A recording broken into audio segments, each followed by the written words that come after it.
until it came time for me to produce this documentary, Part 6, I thought that Nicole Stott was the first astronaut to go up on a long-range duration mission by herself. But this guy on the left here, Clay Anderson, was actually the first. So we'll put Nicole into the first woman category. Here's his first launch, and it's just a one-way trip on this shuttle. And here we are up in the cockpit watching the pilot trying to climb in. Like I said, these are very uncomfortable seats with that parachute on, especially after sitting on the pad waiting to go. And once it does go, it's just like knives in your chest. But once they go 0G, it's all is fine, as John Glenn used to say. And so it was temporary pain. These weren't nearly as comfortable as the blue suits that started the program out. But over time, they did adopt the displays and the consoles and the switches in the cockpit to handle those bulky gloves, which are a lot more trouble. It's like putting on a ski outfit with thick mittens as compared to gym clothes when you're trying to fly a shuttle. Thankfully, the Ops 103, all the software, can pretty much do it by yourself. But oh, excuse me. The switches they all had dual purposes. For instance, the throttle going up became the rudder or the speed brake coming down. The same gear. And here's a beautiful launch, and you're going to see some new angles here. And what I want you to watch when you're looking at this is watch the sky in the background ahead of the shuttle. And you can see what they're seeing out the windows as the sky turns black from this beautiful blue sky day in Florida. And you're looking to the east. Now you're looking up and down. So it's going to be an interesting view here. So you can see all four. These are actually taken from the boosters. One of the lessons they learned after the loss of Columbia was to put cameras everywhere. And there's a lot of views that I'd love to show you that I just don't have time to show you. But sorry about that noise. That should fix that. We are now ascending, accelerating to the speed of sound. So maybe you'll be able to see the vapors go past as they cross the supersonic, or as they say in NASA terms, maximum dynamic pressure on the vehicle. After a while, even I got tired of some of the what they call the talking points. There's the craft going supersonic. All the stuff that the shuttle now weighs half of its weight at liftoff and all that kind of stuff. I just got tired of that. But when you're watching these, anytime you see them in person, it's just so wonderful to watch. And here you can actually start to see the skies turning starting to turn dark ahead of the shuttle. They're about, I guess, at worldview altitude now, making their way up. When they do separate the boosters, they do see a black sky, but they're only halfway up to where they're going. I've rapidly accelerated this launch. It takes 8.5 minutes to really do it. When the boosters separate, they're still relatively close to the pad, about 100.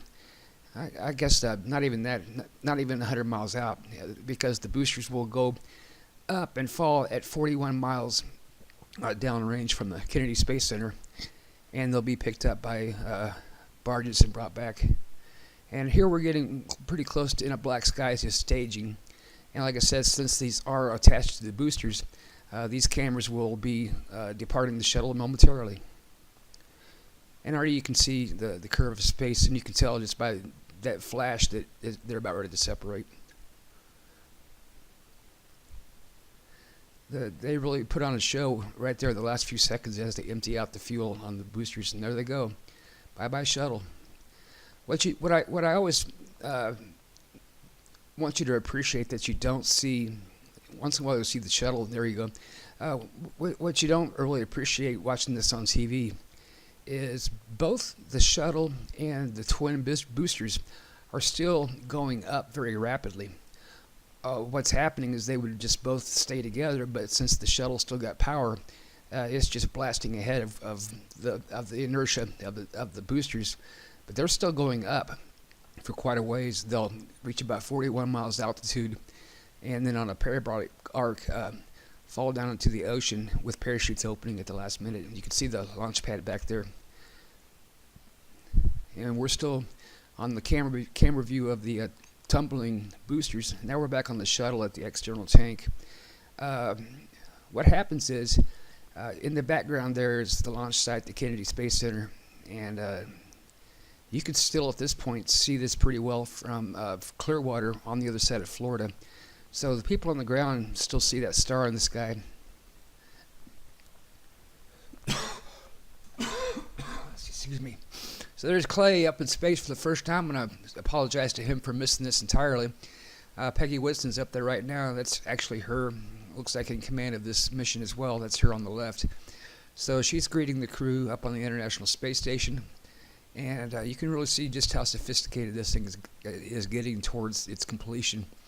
And so that may be the Harmony module there. I said like that on the last flight, but see, it's either that or Leonardo, but one of the two. But I would say it's going to be Harmony based on the side attachment, but I could be wrong. But just a beautiful view up here. And as you can see, they've really built out the station. Once in a while, they have to bring food up and send trash down, replace the crew. But it's pretty much a self-contained city other than that. You got to go outside once in a while and fix things, replace broken parts, bring the broken stuff back down, and get the new stuff up. So you can tell they're on their way out at this point. Just beautiful. This must have been Leonardo because they put it back in the cargo bay, full of trash. Maybe not. It's hard to tell, like I say, just from visual and my poor memory what's going on. But you can always go back and look at the mission tapes and learn more than you'll ever want to know about these things. Oh, I know what happened here. It was a busy mission, so they had two Soyuz. You're going to see all this in a second, but there's the shuttle on the right.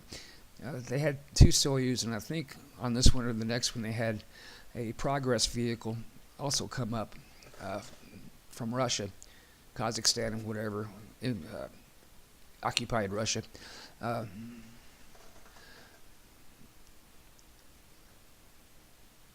Like you can see, it's a very, very busy mission up here. One thing worth pointing out is it's not quite complete yet, but almost. The cupola has yet to go up on STS-131. And here's that Progress vehicle as well, launching on a very busy space mission.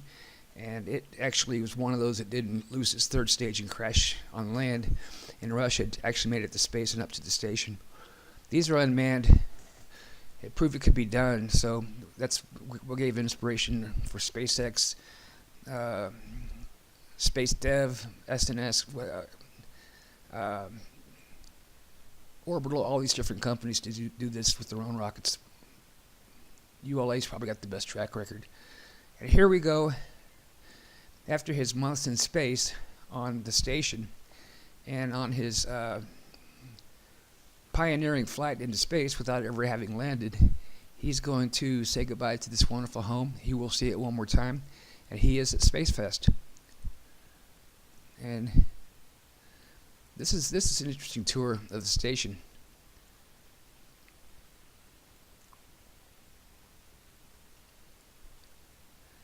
You can see just how cramped some of these spaces have been since they got put into place.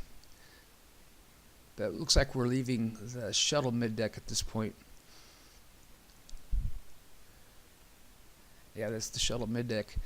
We're going to cross out into the access right there into the station. Maybe. Oh, he's saying, come on, come on, come on, let's go. So let's go off, depart the shuttle, and we're going through the pipe, the tube. And this one here, actually, like I said before, it goes out, but you don't want to go that way because you're in space. But if you turn up, like he just did, you'll go through another tunnel and another access hatch. And next thing you know, you are on the station. Over time, they ended in different parts than they did at first. But even though we're still heading up, as far as the horizontal to the shuttle, it'll all look sideways from here. And they all have that figured out, what the orientation is up there, port starboard, bow stern. But I'm just, in my mind, the guy's now facing east, drifting down a tunnel with up. There's Stephanie.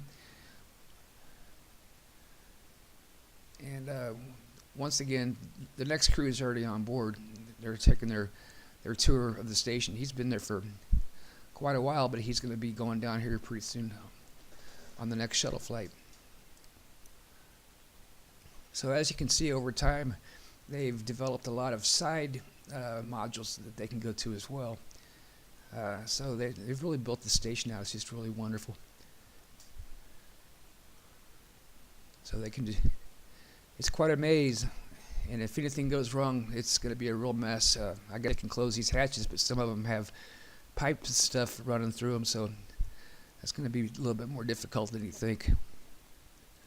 These guys kept busy up there all the time. As soon as they got the next shuttle crew up there, they pitched in and helped to repair or upgrade and maintain the station. But like I said, I'm only knowing where up is based on camera angle and where they put the stickers. but you can call it whatever you want, Superman.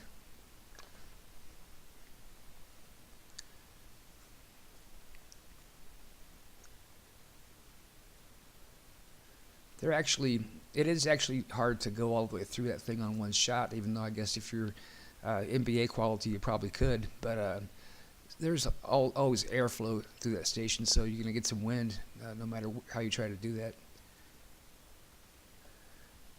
Yeah, these bags are everything from dirty laundry to new clothes, so God knows what else. And just when you think you hit the end, you don't. Really feel like doing a soundtrack now. The station, like I said, has really grown.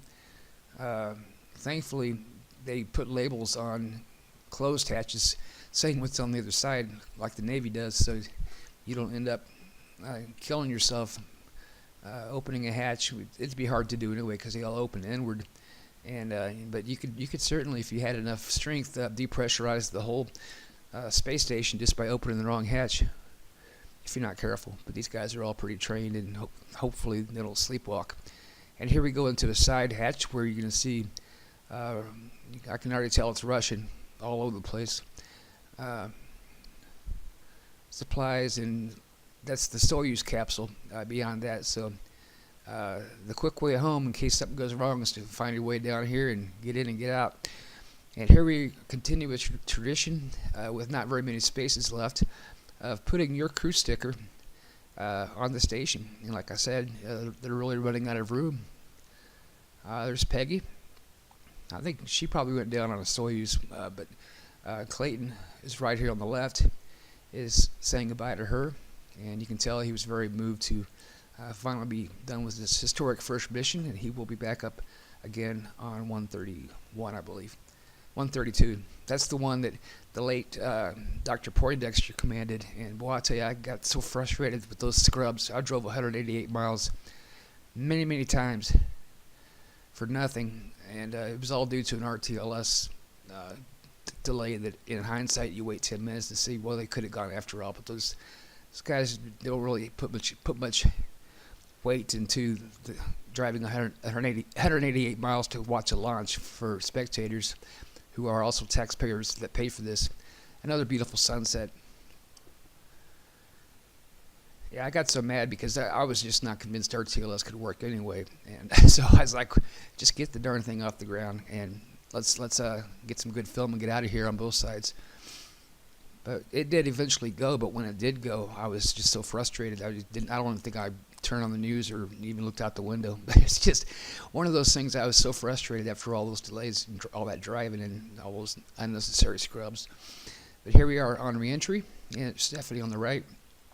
And you can just see just how much better the film got over the years. Same shuttle, same view, just much better film. And here they come in.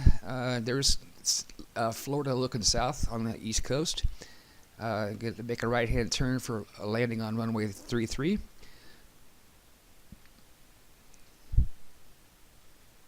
And you can really see how impressive this heads-up display has gotten. They break through the clouds, flare up from the pre-flared touchdown target, aim for the runway, set it down very smoothly on runway 33. Keep everything turned right in the air until you get the nose wheel down. You can actually steer using the nose wheel, and put the parachute out so the nose wheel doesn't go back up. Shut her down and get out.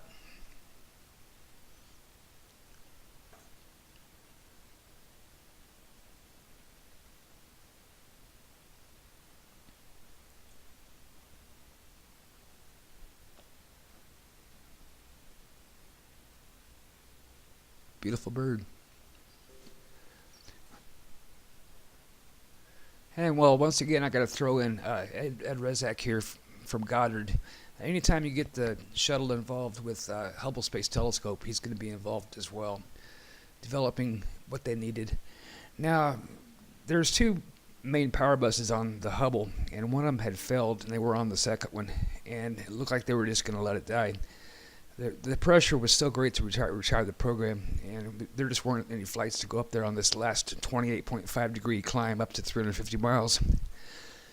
But me and a lot of other people successfully lobbied both the politicians and the pinheads who run the administration, like, IRS, NASA's just another federal agency, VA, whatever. So you got to deal with a lot of politics to get things done. But the pressure was on, and they did finally successfully convince NASA to schedule this mission 125 up to Hubble, and this was the last time up there, and they made repairs and improvements that will hopefully keep it flying at least as long as if not when JWST ever gets up there. So it's still our eye in the sky. Now Hubble kind of has a problem, and it's too good because it's very tightly tasked. Its lens is so good that it's like trying to take a look at a chessboard and all you can see is the eyebrow hair on the queen's piece. I mean, it's just that good. So there's just not enough time in the world to get around and see the whole chessboard. And so they pulled out a 747 called Sophia with the Germans on a 747 that actually has a back end that opens. They had to chop the tail off just to keep it strong enough to keep the tail on. So they shortened the tail and put a little observation window that slides open, and a telescope can look from high altitude to a lot of the sky that tasking for the Hubble just happens to miss. And so it's not perfect, but it's still the best we have. And the new astronomy picture is so much better now because we can see galaxies and things out there that are just unbelievably far. Resolution for Orion, the Orion Nebula, other nebulous galaxies, is just so impressive. And up until the time that Dr. Stern got New Horizons out to Pluto, that also gave us the best view of Pluto. But boy, we found out we were sure looking at a fuzzy picture once we finally got in there close. And here we are pulling out damaged boxes, or boxes that technology over time since launch has allowed for better replacements. And on the right is Mike. I can't say his last name. Mike Massimino or something like that, but Astro Mike is all we call him. And John Grunsfeld is also very popular now as a pinhead, running one of the parts of NASA. I think it's the unmanned or the manned space side, one of the two. But he's a second from. He's the one throwing the other Hubble at you. And here we are back from the upper deck, back of the cockpit area, looking out to Atlantis, and the Hubble Space Telescope together at 350 miles in that 28.5 degree orbit. And what made me so mad about gravity is this thing is 100 miles higher than the existing station, operating in an almost perpendicular orbit at 28.6 degrees, 28.5 degrees. The Hubble is going one direction in space very quickly. At 51.6 degrees, the station is heading just as fast the other way. So you have a T-bone collision at 11,000 miles an hour anytime you want to go between the two, no matter which you try to slow down. So as soon as I saw like the opening scenes of Gravity, I'm like, oh, I can't even believe this movie. So I almost walked out. Regretfully, I stayed through the end of it. But what a terrible movie that was. It wasn't even good fiction. Here we are inside the Hubble, and they really did a lot of work replacing those parts, upgrading it. And like I said, if you're in space, that's all mass you got to carry. So if it's 500 pounds, you still got to bench press it to get it around. Even if it weighs nothing, it still has that mass. So they did a whole lot of work. Got the A bus electricity fixed, and as far as we know, it's still in really good operation and ready to go for a couple more decades, as long as they can fund people on the ground to receive and process the signals. And so it's almost a brand new Hubble Next Generation. And so I think this is the fourth and final repair mission. I know it's the final that the shuttle had gone up there to do. And Astro Mike, like I said, is just so much fun to watch on TV, and he's just such a personable guy. It would be nice to get him out here to Spacefest sometime, and I don't doubt they will. But I don't want to use the word clown, but he's just his personality is just so laid back and friendly and humorous and witty that he's just really a wonderful guy to talk to. And he leaves no doubt what state he's from when he's talking to you.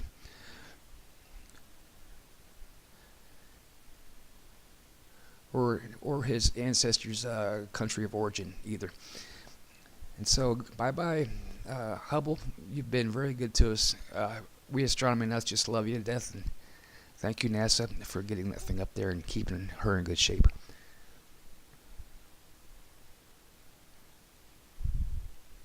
And here we are with the first flight up for Clearwater hero Nicole Stott, who started her career at Embry-Riddle Aerospace Company. They also have one of those branches out here in southern Arizona. And just the most wonderful person I've ever met. And we just loved her in Florida to death. Local girl, went to work at NASA, and for many, many years kept the shuttle in good shape between flights. Upgraded her systems, pulled her apart, put her back together again, and they liked her so much that they put her in a suit and said, "Let's go, Nicole, you're next up." And what's funny is anytime you ever see her on the shuttle, she's always looking around as with the mind of a maintenance tech, a structural flight engineer, just looking at everything, making sure it's all in good shape, because she knows that thing inside and out like nobody else in the 135 flights of the shuttle ever. So she's like your best car mechanic inside of a car. So you'd figure that like a mechanic, when she's actually not doing that for a living, that she wouldn't even want to do it, because mechanics have the worst running cars themselves when they're driving home. But she's different. That's just her level of care and knowledge and concern for that vehicle, and she just loved that little baby to death. And she would fly on this one twice, on her little baby. And so what I wanted to tell you about this mission is I caught her after this flight before her next one in Clearwater. And what really astounded me, this was at the airport close to my house, not the Clearwater St. Pete, not that one, but the one up in northern Clearwater where they land Cessnas and that kind of thing, north of Gulf to Bay. south or west of Belcher. And what struck me was that during this mission on her first ride to space, she was getting things from all of the local schools, and she knew all these kids by name by what they had sent her, and she cared enough to know a lot of them personally anyway before she left because it was our hometown. But when these kids came up and met her at the airport, she knew every one of their names, and she could recite exactly what every one of them had sent her on uplinks on private email systems during her time up there. And she's just so good with kids. I couldn't believe I've never seen anybody like this that was just so good at kids. After the 8.5-minute ride to orbit, they go another 2 days and then meet up with the station. And she had an all right seat going up, but she had a really good seat going down because she had probably the first comfortable seat, there she is, going down that they've had since the Apollo program for astronauts. So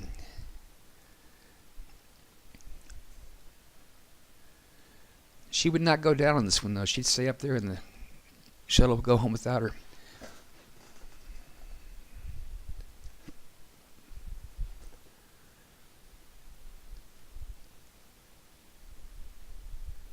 Just amazing how colorful that thing is after they put the glass cockpit in.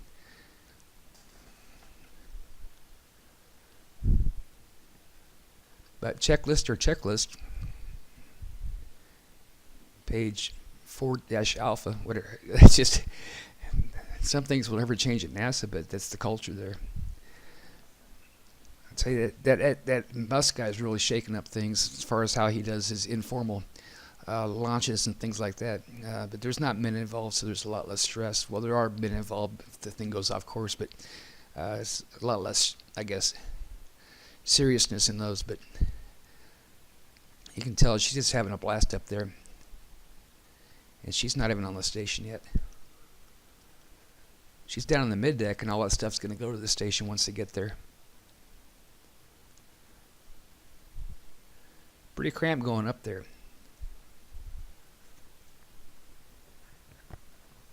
Once they do reach orbit, they take those seats just like you would in bleacher stands and fold them up and stow them away. So it gives you more room to bounce around in when you're up there. That's the top deck up in the back section, and they're looking up probably at the mirror here, or the space station in a second now.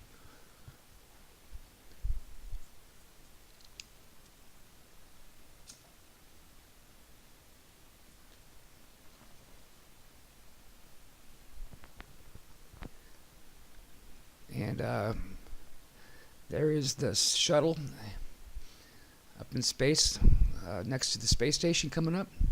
But before they get there, after Columbia was lost, they extended the boom, put cameras on it, and they come up with a new facility in the process sheets to inspect the whole shuttle, even parts they normally couldn't see. One of the frustrating things was the hole that was in the leading wing of Columbia could have been visible if it was just a little bit further back, but as luck would have it, it was blocked by the payload bay doors. So the plan was if there was damage, they would abandon the shuttle after everybody got on the station, get something else back up there, or use the existing mirrors on that station to get home. So pretty good plan, actually. And there is her home for the next several months, coming up on the hatch. And in this case, it both was a guide and the hatch itself, unlike the Apollo program with the LIM where they had them separate. So docking is complete. And she is now on board. What I forgot to tell you was I filmed this launch, and she was nice enough to retweet my film of this launch one time and got me a lot of hits on that over at John S72 on one of my 3 YouTube channels. So thank you, Nicole. You're always awesome to me. You always have been. God knows I love you. I appreciate you praying for me almost every day so well during my time with cancer.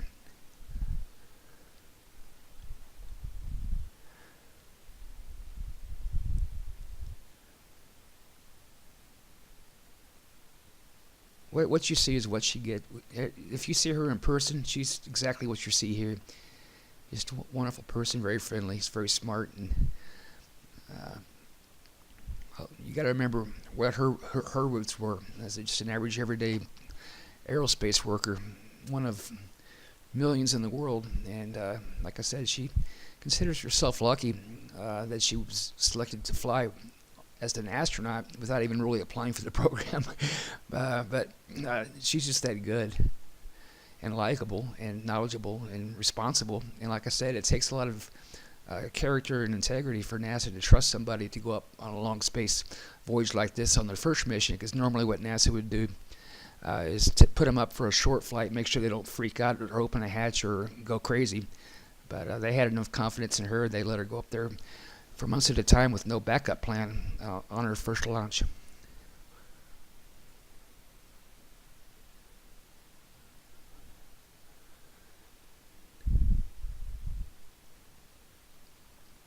And so now we are finally at the station. And like I said, all that stuff from the mid-deck gets moved out to resupply the crew that's living up there, including her, for the next several months. And it looks light, but it's more like a lead brick with foam around it. A lot of that stuff was very heavy, and necessarily so just for purposes of saving volume in limited space. And once again, they pull out the Leonardo to load the trash up in and get supplies out. They did do some spacewalks on this mission, and the reason I know that Nicole has done spacewalks is I've seen videos and pictures of her out there doing at least one spacewalk. So she always has a lot better profile pictures than I do in avatars, because her selfies are a lot better than mine.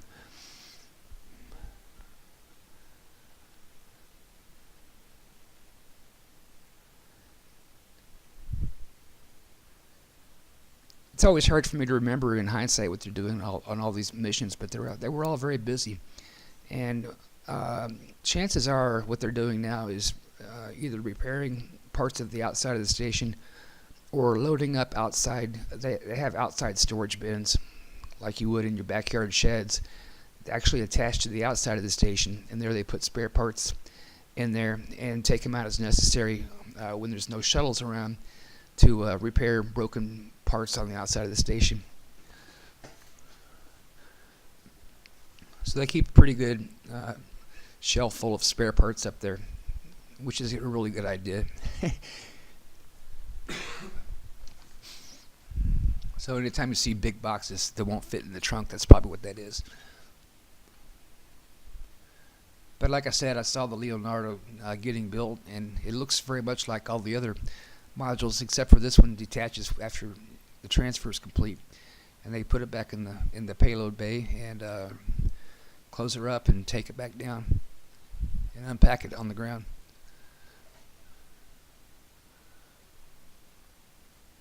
There's Nicole, already hard at work on her new home, doing that aircraft engineering structural thing she loved to do so well.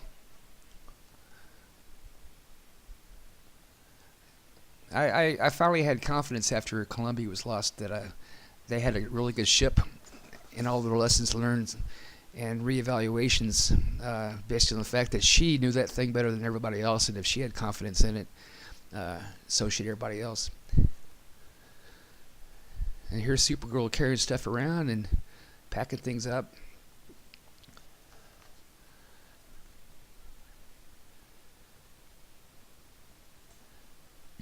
And they spent a lot of time on spacewalks out here on this one.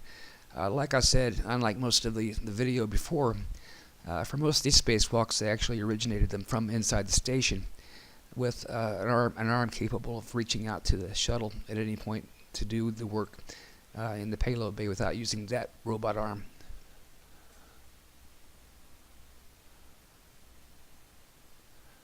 Yeah, it's a busy happening place up there.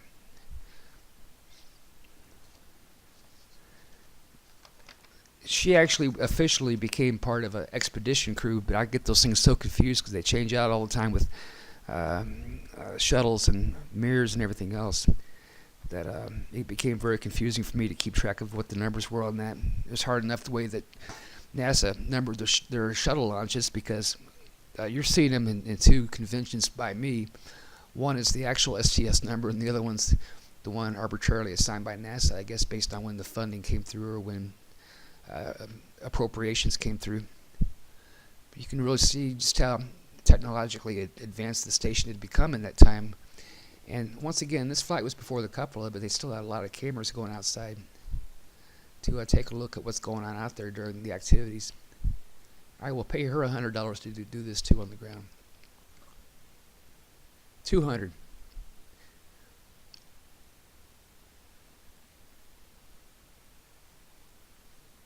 They brought up this little thing called Colbert that is, name it. He would have had a picture of that so-called comedian on there, but what's funny is they got found between moving stuff around and just jumping, bouncing off the walls. They had enough exercise without that.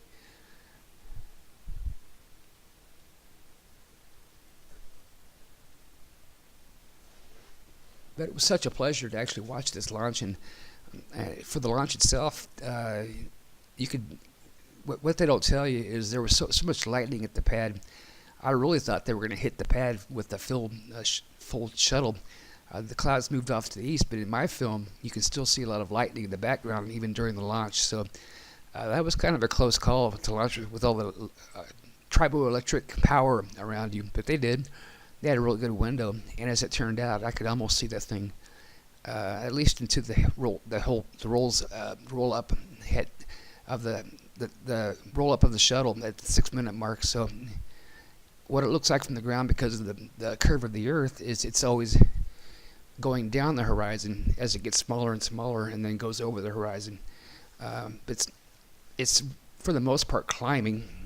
Climbs about twice as high after booster separation.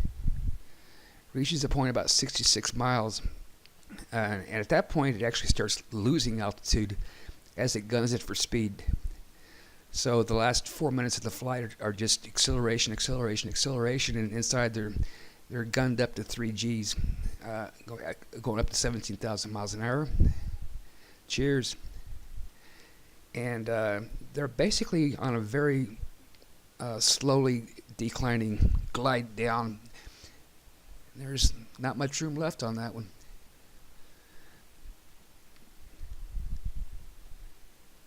So what they started seeing in the later flights, as they put cameras on during the whole launch, is they saw a plasma ring behind the shuttle, which was very interesting to watch. And this is the crew, but for Nicole Stott, headed back home.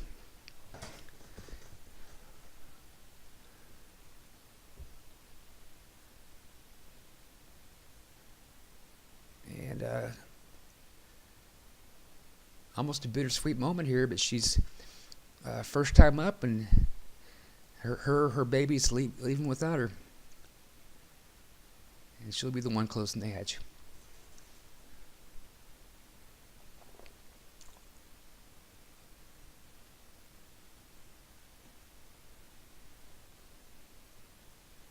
Sometime while they were up there, this is really interesting audio. Nicole, as I said, is just so great with kids, and she just made these kids' day. I think the parents are members of the group YouTube. U2. They should have picked YouTube and sued the heck out of Google. But U2, and she just makes these kids' day. Like I said, this is pretty much the same thing as what I saw way before I saw this video when we met up in Clearwater at the airport, and I just saw just how good she was with kids. Just amazing to watch. Just knew them all by name and connected very well with each and every one of them. So if all you YouTube fans probably know which one of those guys is Bono. I don't, but the kids were the star of this show, believe me.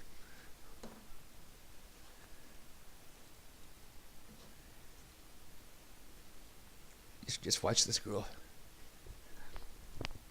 Almost brings me to tears every time I watch this. She's just so good.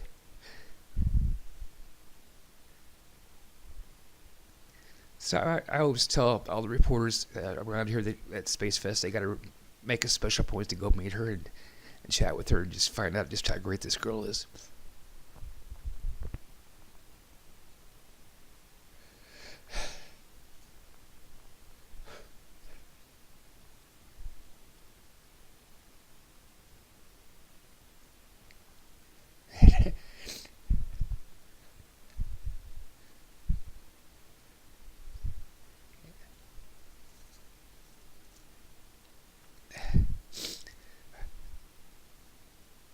Yeah, the words kind of speak for themselves.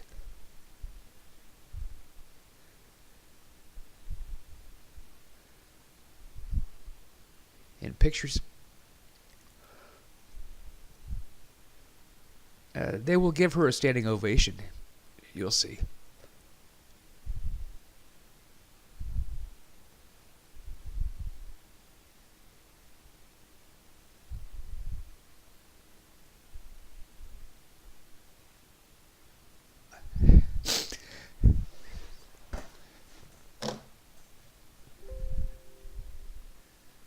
And same flight, different shuttle. She's up there hearing the good news that Atlantis has lifted off successfully on a 51.6 degree orbit, and we'll spend the next 2 days getting up there. And after these 2 days have gone by, Atlantis is doing its roll around for photography and show off purposes for the International Space Station in the background to film and study and search for any damage. Tiles or anything like that, and there is none. And after that's complete, they roll up on the arbor and dock with the station. That this ship, as well as 4 others, had a great part in building. 3 others, I guess. There she is, after 3 months, still looking great, and still having a good time. Like I said, NASA really made a good call picking her to be the first woman up there on a long-duration mission. She's still got it together. Just classy. Just classy.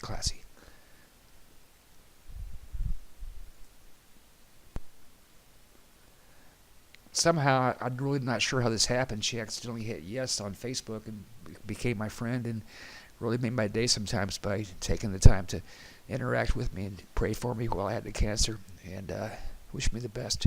Yeah, it helps.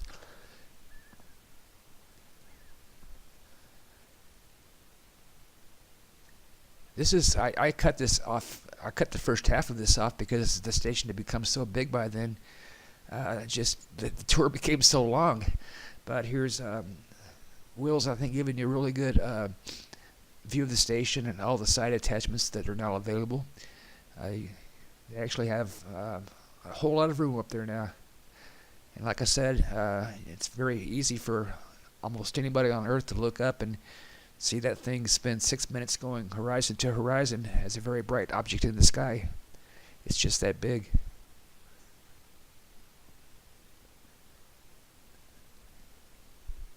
NASA had a website, but they fixed it till it was broken. But it's called Spot the Station. I can't even get the darn thing to work anymore because they have this interactive map that no longer works with anything I have. But here we are going through the tunnels, and next thing you know, you're back on the shuttle. So there's the bottom deck, the mid deck of the shuttle, climbing up the sitcom door, as I call it, one where somebody's always sticking their head out. And now we're back in the cockpit with the payload control section behind. Just look at how advanced they got that thing by the end of the program. Just a whole lot of technology at work.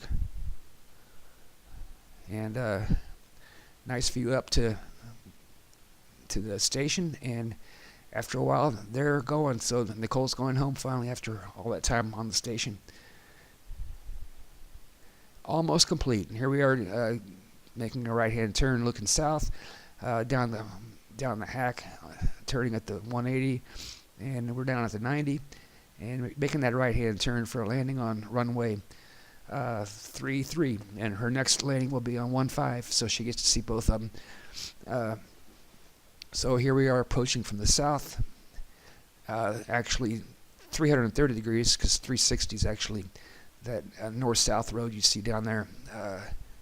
Below that, you see the launch towers off to the right. No, actually they're a little bit out of view. So yeah, that's not quite in sight, but they're off to the right. And here comes Atlantis in on a landing on runway 33.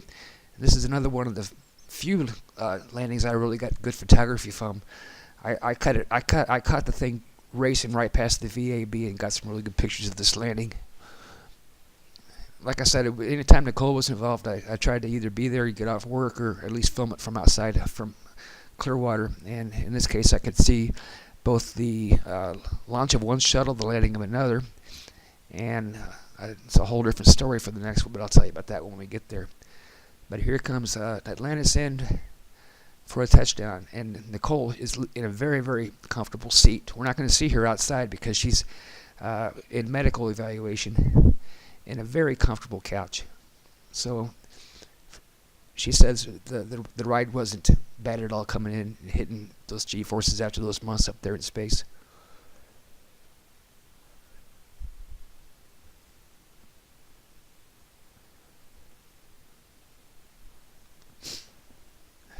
So can't